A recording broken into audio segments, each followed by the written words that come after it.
The number one common mistake nurses who are no better off after traveling make, and here's how you can avoid it.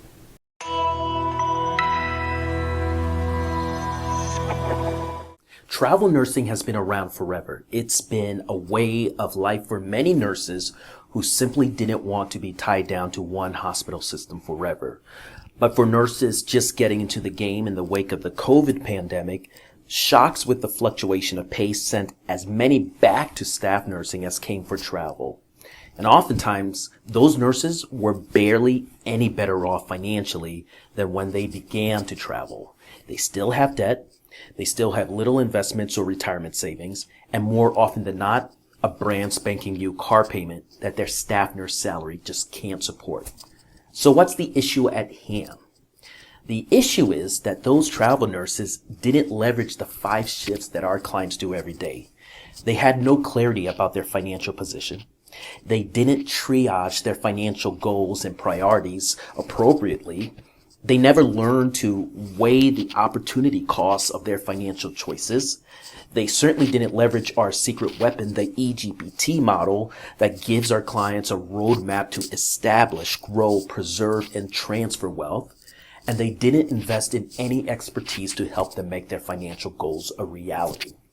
Because of all of that, they fall prey to the money in hand one day, money out the next day trap.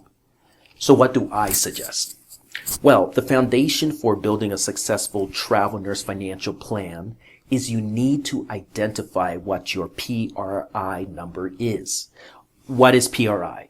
PRI stands for your predictable, repeatable income. A lot of travel nurses believe that they will be traveling full-time for a lot longer than they actually end up traveling. While there are certainly nurses out there who travel for their entire career, a larger population of nurses tend to travel full-time for only 2 to 3 years on average. So what my travel nurse clients do is to only plan on travel nurse level income for no more than 3 years, and then use the income number of what they were earning as a staff nurse after that. This allows them to avoid the trap of overestimating the amount of money they expect to be earning. So now, when you're making a financial decision, you have a more realistic idea of what your resources are and what you'd be giving up long-term for short-term gratification. Always underestimate income and overestimate expenses. That's how you avoid the number one common mistake nurses who are no better off after traveling make. My name is Marlon, and I'm the Travel Nurse Financial Advisor.